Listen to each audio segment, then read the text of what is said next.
దేవుని పరిశుద్ధ నామానికి మహిమ చెల్లిస్తూ వీక్షకులైన మీ అందరికీ ప్రత్యేక వందనాలు, శుభాలు, దైవాశీర్వాదాలు. విలువైన అనేక సందేశాలతో మిమ్మల్ని దర్శించడానికి దేవుడు నాకు ఇచ్చిన ఈ గొప్ప ధన్యతకు ఆయన స్తుతిస్తూ కొరింథీయులకు దైవజనుడు పౌలు రాసిన 2వ పత్రిక 12వ అధ్యాయం 2వ వచనంలోంచి చదువుతూ, క్రీస్తునందున్న ఒక మనుష్యుని నేను ఎరుగుదును అంటూ ఆయన ప్రారంభించిన సందర్భాన్ని మనం చూడొచ్చు. క్రీస్తునందు ఉన్న ఒక మనుష్యుడు. ఇక్కడ పౌలు మాట్లాడుతున్న ఆ మనిషి ఎవరు అనంటే, క్రీస్తునందు ఉన్నాడు ఆ మనిషి అంటూ ప్రారంభించాడు. తర్వాత తర్వాత అతడు పరలోకం లేకపోతే మూడవ ఆకాశానికి వెళ్ళటం, అక్కడ కొంతమంది మాట్లాడుతుండగా ఆ విషయాలు వినటం, అవి విన్నాను. కానీ మనుషుడు తన నోటితో మాట్లాడకూడని విషయాలను నేను అక్కడికి వెళ్ళిన తర్వాత కొన్ని ప్రత్యక్షతల గురించి మాట్లాడుతూ ఆ విషయాలు కింద మాట్లాడుతున్నాడు. ఇక్కడ మనం ఏం ఆలోచించేద్దామంటే, క్రీస్తునందు ఉన్న ఒక మనుష్యుడు లేక క్రీస్తులో ఇన్ క్రైస్ట్, క్రీస్తులో ఉన్న ఒక మనిషి ఎలా ఉంటాడు అన్నదాన్ని పౌలు తన జీవితంలో ఏ విధంగా నిరూపించాడు, చూపించాడు, లేఖన సాక్ష్యాల్లో నుంచే మీ ముందుకు ఆ విషయాలను తీసుకొని రావటానికి ప్రయత్నం చేస్తా. నిజానికి ఈ సందర్భంలో నేను క్రీస్తునందున్నవాడను అని చెప్పుకోవడానికి ఆయన చాలా సంతోషిస్తున్నాడు. ఈయన తన గురించి మాట్లాడుతూ తనను తాను ప్రొజెక్ట్ చేసుకోకుండా, తానెవరో అనే విషయాన్ని చెప్పకుండా, తాను ఎవరి వలన ఉన్నానో, తాను ఎవరిని బట్టి ఉన్నానో, తాను ఎవరి కోసం ఉన్నానో, తాను ఎవరిలో ఉన్నాడో ఆ విషయాన్ని తెలియజేస్తూ మరో వ్యక్తి గురించి చెప్పడానికి ప్రయత్నం చేస్తున్నాడు. ఆ వ్యక్తి ఎవరో కాదు, క్రీస్తు ప్రభు వారి గురించి. క్రీస్తునందు ఉన్న ఒక మనుష్యుడు అంటూ క్రీస్తునందు ఉన్న ఒక మనుష్యుని గురించి తాను మాట్లాడుతున్నట్టుగా ఇక్కడ చెప్తున్నాడు. మన గొప్పతనం, సంఘం, సాక్ష్యం, పరిచర్య ఇవన్నీ ఎవరో ఒకరు దొరికితే బాగుండు, వారికి తెలియచెప్పాలి అనుకొని భావించే నేటి తరం ప్రజలు కావచ్చు, సేవకులు కావచ్చు, గొప్పవారని పిలువబడుతున్న ఆత్మీయులు కావచ్చు, వీళ్ళంతా ఇవి చెప్పడానికి చాలా ప్రయత్నం చేస్తారు. కానీ తనను తాను మరుగు చేసుకుంటూ తాను మరో వ్యక్తిని పరిచయం చేస్తున్నాడు. ఆ వ్యక్తి యేసుక్రీస్తు ప్రభు అంటూ చెప్తున్నాడు. కనుక దైవజనుడు చెప్పదలుచుకున్నది తనను తాను మరుగు చేసుకొని తాను ఎవరినో చూపించడానికి ప్రయత్నం చేస్తున్నాడు అన్నాను కదా. ఆ ఎవరో కాదు, యేసుక్రీస్తు ప్రభువుని. వేరొకరి గురించి చెప్తున్నట్లుగా, ఎవరో వ్యక్తి గురించి మాట్లాడుతున్నట్టుగా ఆ పరిచయం తన గురించి చెప్తూనే దాంట్లో తనను మరుగు చేసుకుని యేసుక్రీస్తు ప్రభువుని బహిరంగపరుస్తూ ఉన్నాడు. ఎవరో ఒక వ్యక్తికి జరిగింది ఇలా అన్నట్టుగా, స్టోరీ చెబుతున్నట్లుగా తన గురించి తానే చెప్పడానికి ప్రయత్నం చేస్తున్నాడు. ఎందుకు తానే అంటున్నావు, చాలా చక్కగా చెప్తున్నాడు. తర్వాత ఆయనే ఓపెన్గా మాట్లాడుతున్నాడు. నేను ఎరుగుదును, ఇలా జరిగింది, ఒక మనిషి మూడో ఆకాశానికి వెళ్ళాడు అని చెబుతూ తర్వాత నాకు కలిగిన ప్రత్యక్షతలు, అది కూడా ప్రత్యక్షతే కదా, హెచ్చిపోకుండా నిమిత్తం అంటూ మాట్లాడాడు. నేను తర్వాత వర్తమానంలో జ్ఞాపకం చేస్తా, పౌలుకు ఉన్న ముళ్ళు ఏంటి, ఆ ముళ్ళు ఎందుకు దేవుడు అట్టే ఉంచాడు తీసివేయకుండా అనే దాని గురించి కూడా తదుపరి సందేశంలో మీకు అందించే ప్రయత్నం చేస్తా. ప్రశ్నలకు జవాబులుగా అందులోంచి మనం చూసుకుందాం. క్రీస్తు యేసునందు ఒక మనిషిగానే తనను తాను ఈ ప్రపంచానికి పరిచయం చేశాడు. కానీ తాను ఒక ప్రత్యేకమైన వ్యక్తిని, నేనే ఆ మూడో ఆకాశానికి వెళ్ళిన వాడను అని చెప్పడానికి ఆయన సుతారము ఏమాత్రం కూడా ఇష్టపడలేదనే విషయాన్ని మనం జ్ఞాపకం చేసుకుంటాం. పౌలు క్రీస్తులో దేనిని బట్టి సంతోషించే అవకాశాలు ఉన్నాయో, లేకపోతే భౌతికంగా సంతోషించే అవకాశాలు ఉన్నాయో. మొదటి సందర్భం భౌతికమైన విషయాల గురించి ఆయన సంతోషించే సందర్భాలు. ఏంటి సంతోషించే సందర్భాలు అని అంటే, ప్రభువులోకి రాకముందు బెన్యామీను గోత్రం, తాను జన్మించిన సంగతి, పరిసయ్యుల తెగకు చెందినవాడు, ధర్మశాస్త్ర విషయంలో నిష్ఠాగరిష్ఠుడు, నీతి విషయంలో అనింద్యుడు, గమలీయేలు దగ్గర విద్యాభ్యాసం నేర్చుకున్నాడు, 2 పౌరసత్వాలు, రోమా ఇటు యూదా పౌరసత్వాలు కలిగిన వాడుగా ఉన్నాడు. ఇవన్నీ ఒకప్పటి అతిశయ కారణాలు. క్రీస్తుని ఎరగక ముందు తనకు కలిగి ఉన్న అతిశయ కారణాలు. అంటే గర్వపడటానికి, నేనేంటో తెలుసా అని చెప్పుకునే అవకాశం ఆ దైవజనుడికి ఉంది, లేకపోలేదు. యేసుక్రీస్తు ప్రభువుని ఎరిగిన తర్వాత, యేసుక్రీస్తు ప్రభు రక్షకుడిగా అంగీకరించిన తర్వాత మళ్ళీ అతిశయ కారణాలు ఉన్నాయి. 14 అద్భుతమైన కన్నీటితో రాయబడిన పత్రికలు ఉన్నాయి. మరి ఏ వ్యక్తి అన్ని పత్రికలు, అన్ని పుస్తకాలు బైబిల్లో రాయలేదు, ఆయన ఒక్కడే రాశాడు. ఓ అద్భుతం అది. కొత్త నిబంధనలో ఎక్కువ పుస్తకాలు రాసిన వ్యక్తి ఆయనే. కేవలం పుస్తకాలు మాత్రమే కాదు, ఎక్కువ సిద్ధాంతపరమైన చర్చ చేసిన వ్యక్తి కూడా పౌలే. మరి ఏ ఇతర బోధకులు బోధించిన అనేక విషయాలు కేవలం పౌలు మాత్రమే బోధించాడు. వీలైతే తర్వాత సందర్భాలలో పౌలు మాత్రమే బోధించిన ఆ విషయాలను నేను మీ దృష్టికి తీసుకొచ్చే ప్రయత్నం చేస్తా.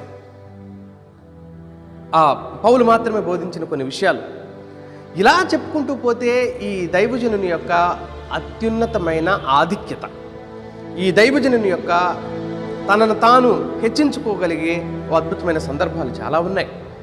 ఏంటి ఆ విషయాలు అని అంటే, ప్రభువుని నమ్మిన తర్వాత, ప్రభువుని ఎరిగిన తర్వాత తనకున్న ఆధిక్యతలు ఏంటి అని కనుక మనం ఆలోచన చేసుకుంటూ పోతే ఇలా ఉంది.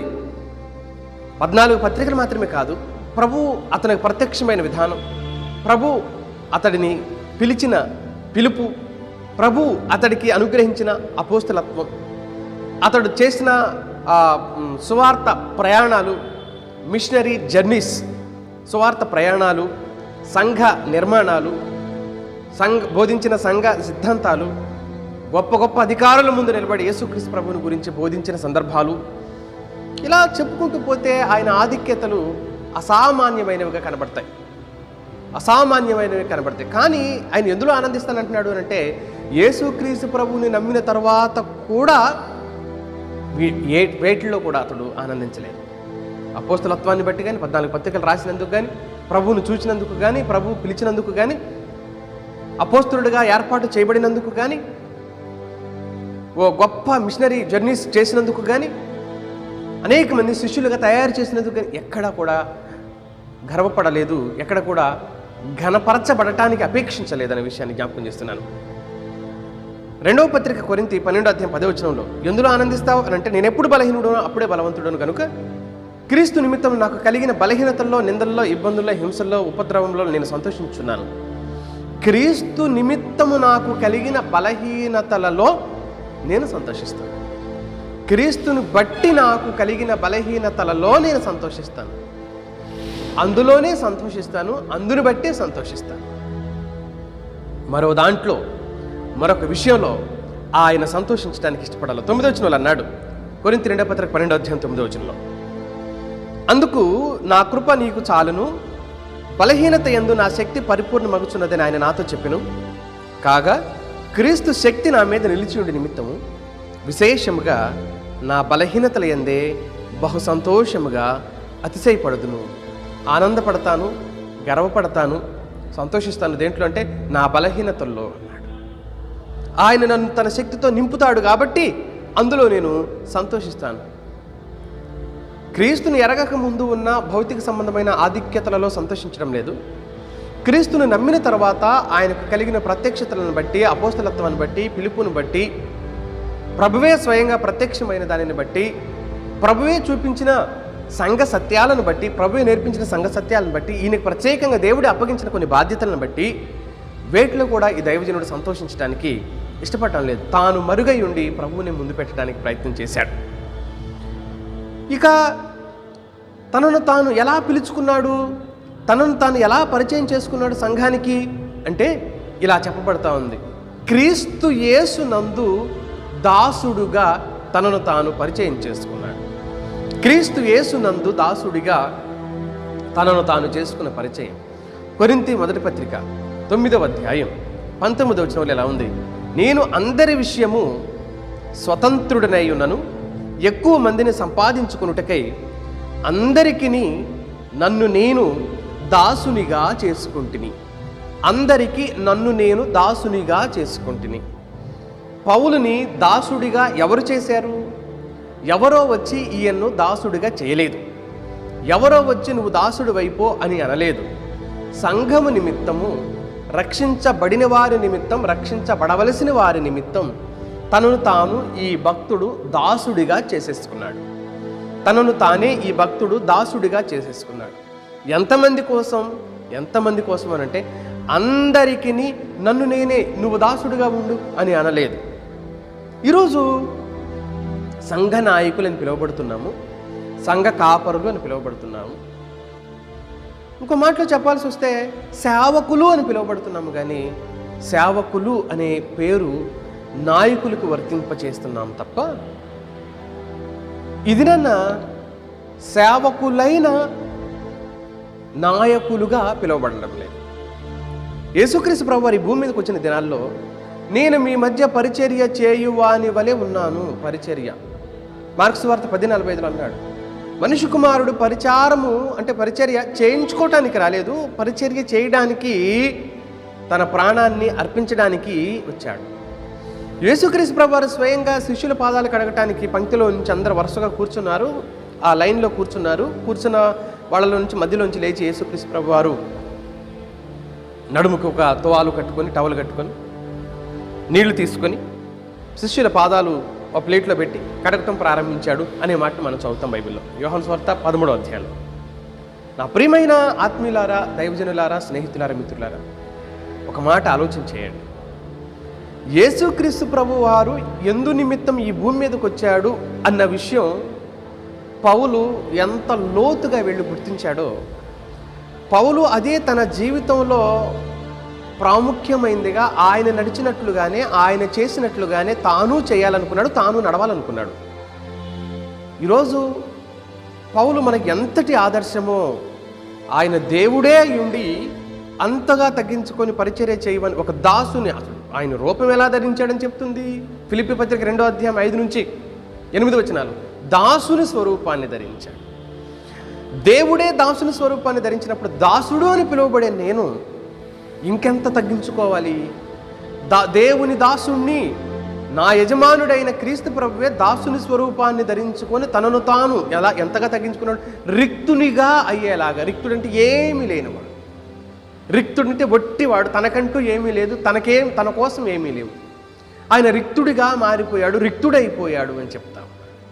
కనుక దైవజనుడు పౌలు క్రీస్తునందు ఉండకపోతే, క్రీస్తునందు లేకపోతే తనను తాను ఒక దాసుడిగా కనపరుచుకోగలుగుతాడా?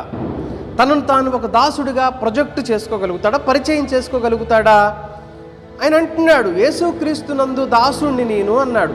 అలాగే కొరింథీ 2వ పత్రిక 4వ అధ్యాయం 6వ వచనంలో చూడండి, అంటే 5-6 వచనాలు కలిసి ఉన్నాయి చివరి భాగంలో. ఇలా అంటున్నాడు, క్రీస్తు యేసును గూర్చి ఆయన ప్రభువనియు, మమ్మును గూర్చి యేసు నిమిత్తము మేము మీ పరిచారకులమని ప్రకటించుచున్నాము. ఆయన ప్రభువు, మరి మేమెవరు?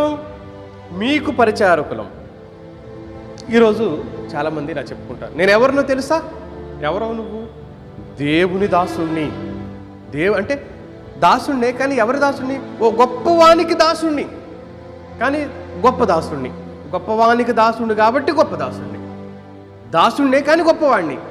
ఇలా చెప్పుకోవడానికి చాలా ప్రయత్నం చేసే సందర్భాలను మనం చూస్తున్నాం. కానీ పౌలు అలా చెప్పడం లేదు. పౌలు తనను తాను అలా కనపరుచుకోవడం లేదు. తన భాష, తన భావం అలా లేనే లేదు. కొరింథీ 1వ పత్రిక 9వ అధ్యాయం 2వ వచనం, ఇతరులకు నేను అపోస్తులుడను కాకపోయినను మీ మట్టుకైనను అపోస్తులుడనై ఉన్నాను, ప్రభువునందు నా అపోస్తలత్వమునకు ముద్ర మీరే కారా అంటున్నాడు. క్రీస్తులో నా అపోస్తలత్వానికి ముద్ర మీరే కారా? ఎందుకు ఈ మాట చెబుతున్నాడు? ఎందుకు ఈ మాట చెబుతున్నాడు అంటే 17వ వచనంలో చూడండి. కొరింథీ 1వ పత్రిక 9వ అధ్యాయం 17వ వచనంలో చెప్తున్న మాట, ఇది నేను ఇష్టపడి చేసిన ఎడల నాకు జీతం దొరుకును, ఇష్టపడకపోయినను గృహ నిర్వాహకత్వము నాకు అప్పగింపబడెను. నేను ఇష్టపడి చేస్తున్న ఈ పనికి నేను ఇష్టపడి దాసుడిగా అయిపోయాను. ఇష్టపడి నన్ను నేను క్రీస్తు యేసునందు మీకు దాసుడిగా ఇష్టపడి చేసుకున్నాను. నన్ను ఎవడ బలవంతంగా జుట్టుపట్టుకొని గుంజుకు రాలేదు. ఈ పరిచర్యకు గుంజుకొచ్చారు, కానీ దాసత్వం చేయించడానికి, దాసుడిగా నన్ను నేను మోల్డ్ చేసుకోవడానికి, మలుచుకోవడానికి ఎవరు నన్ను ఒత్తిడి చేయలే. ఇష్టపడి నన్ను నేనే దాసుడిగా చేసుకున్నాను. ఇష్టపడి నన్ను నేనే దాసుడిగా తయారు చేసుకున్నాను. ఇష్టపడి నన్ను నేనే దాసుడిగా ఎంచుకున్నాను, చేసుకున్నాను అని చెబుతున్నాడు దైవజనుడు. నా ప్రియులారా, ఈ మాటను సరిగ్గా గనక మనం అర్థం చేసుకోగలిగితే, పౌలు యొక్క ఇంటెన్షన్ ఇష్టపూర్వకంగా ప్రభువుని సేవించడం మాత్రమే కాదు, ఇష్టపూర్వకంగా దాసుడైపోవటంలో ఆయన తీసుకున్న ఆలోచన, నిర్ణయం, సమర్పణ అది ఏ స్థాయిలో ఉందో మనం ఊహించుకోవచ్చు. ఈ రోజున మనం చూస్తున్నా, మనం వింటున్నా ఈ బోధకులు ఎలా ఉన్నారు? నేను విమర్శించాలని కాదు, మన ముందు ఉన్న ఓ గొప్ప వ్యక్తిని ఆదర్శంగా తీసుకొని మనల్ని మనం మలుచుకొని మన బలహీనతల్లో నుంచి బయటికి రావాలనే ఉద్దేశంతో ఈ మాట మీ ముందు ఉంచడానికి ప్రయత్నం చేస్తున్నాను మిత్రులారా. రెండవ సందర్భం చూద్దాం. తనను తాను పరిచయం చేసుకున్న విధానం. నేను మీ దాసుణ్ణి అన్నాడు. ఇప్పుడు ఏమంటున్నాడంటే, కొరింథీయులకు రాసిన మొదటి పత్రికలో అంటున్నాడు, తల్లి లాంటి వాడను, సాధువుని నేను అని అన్నాడు. మొదటి పత్రిక తెస్సలోనికైలకు రాస్తూ 2వ అధ్యాయం 7వ వచనం, అయితే స్తన్యమిచ్చు తల్లి తన సొంత బిడ్డను గారవించున్నట్లుగా మేము మీ మధ్యను సాధువులమై ఉంటిమి. పాలిచ్చే తల్లి తన బిడ్డ పట్ల ఎలాంటి మమకారము, ఎలాంటి దయ, ఎలాంటి కనికరము, ఈ ఎఫెక్షన్ ఏదైతే ఉంటుందో అదంతా కన్న తల్లికిను పెంచే దాది పని మనిషికిను ఉన్న వ్యత్యాసం ఉంటుంది. కన్న తల్లి 9 నెలలో 10 నెలలో బిడ్డను గర్భంలో మోస్తుంది. 2వ నెల 3వ నెల రాగానే వాసన వాంతులు రావటం, అన్నం సహించదు, తినబుద్ధి కాదు, నీరసం, నిస్సత్వ, తల తిరిగినట్టు అనిపించడం, మనసు స్థిమితం లేకుండా కడుపంతా దేవేసినట్లు అనిపించటం, కడుపు భారం అనిపించటం, ఏదన్నా కొంచెం తింటే అది అరగకపోవటం, అనేక సార్లు వాంతులైపోవటం, ఒక పక్కకి తిరిగి పడుకోలేక, వెల్లికిల పడుకోలేక, బోర్లగా పడుకోలేక, నిద్ర సరిగా పట్టక, ఎన్ని ఇబ్బందులో. సరే 9 నెలల్లో 10 నెలలు అయిపోయిన తర్వాత ఆ బిడ్డను కనేటప్పుడు చస్తుందో బ్రతుకుతుందో తెలియకుండానే బిడ్డకు జన్మనివ్వటం, బ్రతికిన తర్వాత ఈ బిడ్డ కోసం పడిన బాధంతా మర్చిపోవటం, ఆ బిడ్డ కోసం కనిపెట్టడం, రాత్రులు సరిగ్గా నిద్రపోక, పగలు సరిగ్గా నిద్రపోక, తన పని సరిగ్గా చేసుకోక, ఆ బిడ్డ టాయిలెట్ లాంటిది ఇంకేదైనా పక్కలను చేస్తే తాను తడిచిపోయి, బిడ్డ తడిచిపోయి, తాను తడిచిపోయినా పర్వాలేదు అనుకుని బిడ్డను పొడిగా ఉంచడానికి తల్లి చేసే పోరాటం, ప్రయాస, ప్రయత్నం. ఇంతింతై వాడు పెరుగుతూ ఉండగా ఎంతో అల్లరి, తల్లిని ఎన్ని రకాలుగా ఇబ్బంది పెడుతున్నా, పాలిస్తూ, అన్నం పెడుతూ, వాడిని శుభ్రం చేస్తూ, సపరిచర్యలు చేస్తూ తల్లి, కన్న తల్లి. ఒకవేళ పని మనిషి వీడి అల్లరి ఎక్కువైతే వీడిని నేను చూసుకోలేను, మీరిచ్చే జీతం నాకొద్దు, ఈ బిడ్డని ఈ విధంగా చూసుకోవటం నాకు చాలా భారం అవుతుంది, కష్టం అవుతుంది సార్, మేడం నేను చేయను మీ ఇంట్లో పని, మానేస్తా అని చెప్పగలుగుతుంది. పౌలు తనను తాను దాదిగానే చెప్పుకుంటూ, పనివాడిగానే చెప్పుకుంటూ, పనివాడినే కానీ కన్న తల్లి వంటి మమకారం కలిగి ఉన్నాను సంఘం పట్ల. సంఘం దేవునిది, నేను కనల, దేవునిదే సంఘం. నేను పరిచారకుడిని మాత్రమే, నేను పనివాడిని మాత్రమే. కానీ ఎలాంటి పనివాడిని? కన్న తల్లి స్వభావము కలిగిన పనివాడిని. నేను కన్న తల్లి స్వభావం కలిగిన పనివాడిని, కన్న తల్లిలా గారవించే పనివాడిని నేను. అంత మాత్రమే అనలేదు, సాధువులమై ఉంటిమి. సాధువు అని అన్నాడు. సాధుత్వం, సాధుత్వము అని అంటే స్వార్థం లేకుండా, లోభం లేకుండా, పసితనపు మనస్సు కలిగి, నిస్వార్థమైన మనస్సు కలిగి ఉండటమే సాధుత్వం. దేనత్వము, నిస్వార్థము లేకుండా ఉండటాన్ని సాధుత్వం. నిస్వార్థం, నాది నాకు అనే భావనే ఉండదు. మేము మీ మధ్యలో ఎలా ఉండి పరిచర్య చేసాం, నాకేదో కావాలి అని ఎప్పుడు ఆలోచన చేయని వారం మేము, సాధువులం మేము. సాధువు ఎదిరించడు, భరిస్తాడు.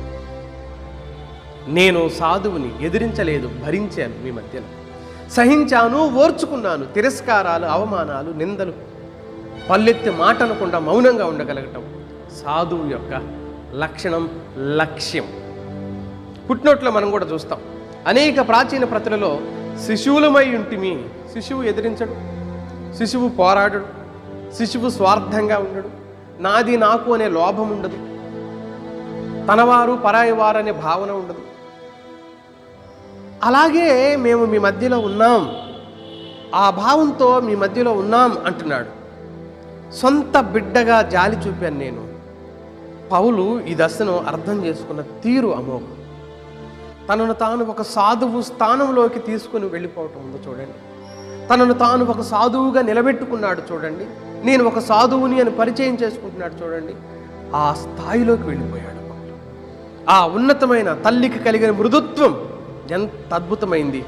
అపోస్తుల కార్యగ్రంథం 9వ అధ్యాయం 1వ వచనంలో ఆ భక్తుని గురించిన సందర్భం ఇలా ఉంది. అతడు యేసుక్రీస్తు ప్రభువుని విశ్వసించక ముందు ఉన్న తీరు. సౌలు ఇంకను ప్రభు యొక్క శిష్యులను బెదిరించుటయు, హత్య చేయుటయును, తనకు ప్రాణాధారమైనట్టు ప్రధాన యాజకుల ఎదుటికి వెళ్ళి ఈ మార్గమందున పురుషులనైనా స్త్రీలనైనా కనుగొని ఎడల వారిని బంధించి యెరూషలేముకు తీసుకుని వచ్చుటకు దమస్కులోని సమాజముల వారికి పత్రికలు ఇమ్మని అడిగాడు. పర్మిషన్ ఇవ్వండి.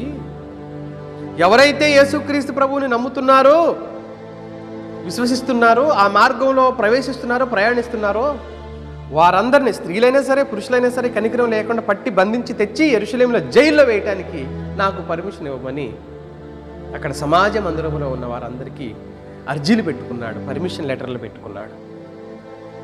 అలాంటి వాడు ఇప్పుడు ఏమంటున్నాడు? అలాంటి వ్యక్తి ప్రభువులోకి వచ్చిన తర్వాత, అలాంటి వ్యక్తి ప్రభువుని రక్షకుడిగా విశ్వసించిన తర్వాత తెస్సలోనిక మొదటి పత్రిక 1వ అధ్యాయం 6వ వచనం, పరిశుద్ధాత్మ వలన కలుగు ఆనందంతో గొప్ప ఉపద్రవమందు మీరు వాక్యమును అంగీకరించి మమ్మును ప్రభువును పోలి నడుచుకొనిన వారైరి. మమ్మును ప్రభువుని పోలి నడుచుకుని వారైరి.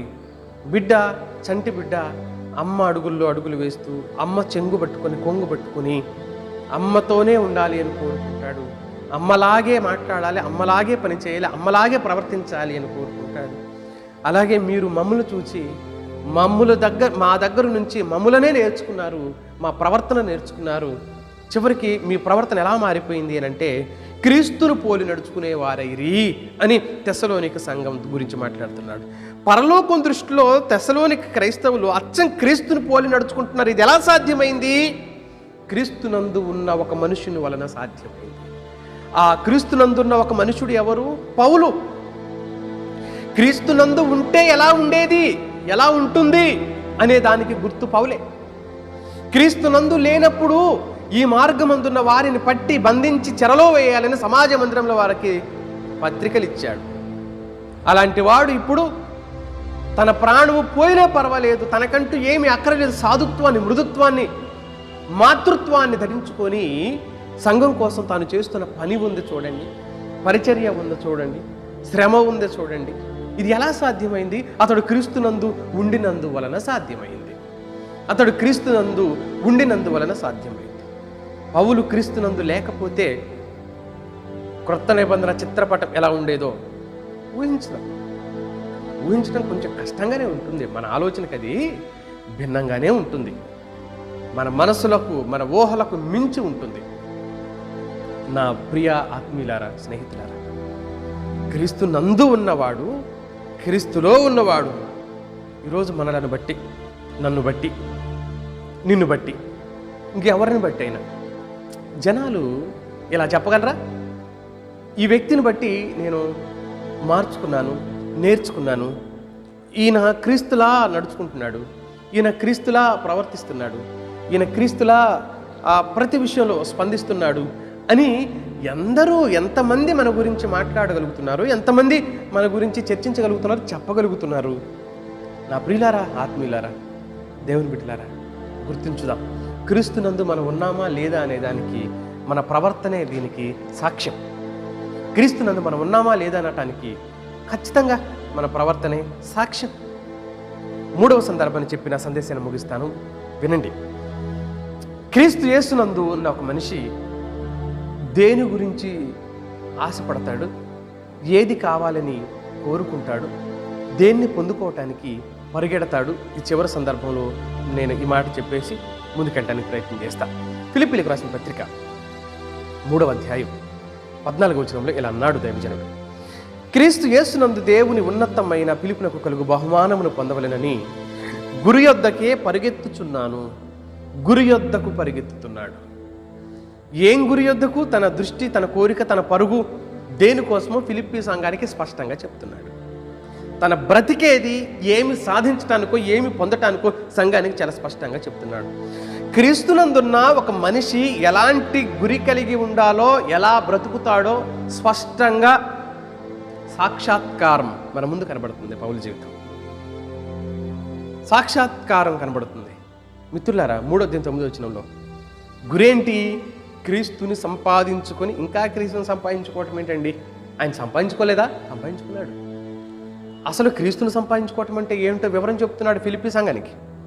చూడండి, క్రీస్తునందున్న పౌలు 8 ప్రభు అయిన క్రీస్తుని గూర్చి అతి శ్రేష్టమైన జ్ఞానం నిమిత్తం. 9 విశ్వాసమును బట్టి దేవుడు అనుగ్రహించు నీతి గలవాడనై, అంటే నా నీతి కాకుండా నేను కలిగి, అంతకుముందు ధర్మశాస్త్ర సంబంధమైన నీతి గలవాడని చెప్పాడు కదా, ఆ నీతి కాకుండా దేవుడు అనుగ్రహించే నీతి, దేవుడు నాకు ఆపాదించే నీతి, ఆ నీతి కలిగిన వాడిగా కనబడాలని. 10 ఏది చేత మృతులలో నుండి పునరుద్ధానం కలగాలని. 11 ఆయనను ఎరగవలెనని. 10:11 ఆయన పునరుద్ధాన బలమును, తర్వాత ఆయన పునరుద్ధాన బలమును ఎరగాలని. ఏం మాట్లాడుతున్నాడు? ఆయన మరణములో సమాన అనుభవం. ఈ మాట ఎవరు చెప్పగలరు ఈరోజు? ఏ విశ్వాసి, ఏ బోధకుడు, ఏ సేవకుడు ఈ మాట అనగలరు? ఆయన మరణము విషయంలో సమాన అనుభవం. ఏంటి మరణ విషయంలో సమాన అనుభవం? యేసుక్రీస్తు మరణం ఎలా జరిగింది? సింపుల్గా మనం మాట్లాడుకుంటే, ఒకవేళ అవమానం, నింద, తిరస్కారం, రుజువు కాని నేరాలు రుజువైనట్లుగా నిరూపించబడి కొరడాలతో కొట్టి, ఇక్కడ 2 రకాల హింసలు జరిగినాయి యేసుక్రీస్తు ప్రభు. మానసిక హింస, శారీరక హింస.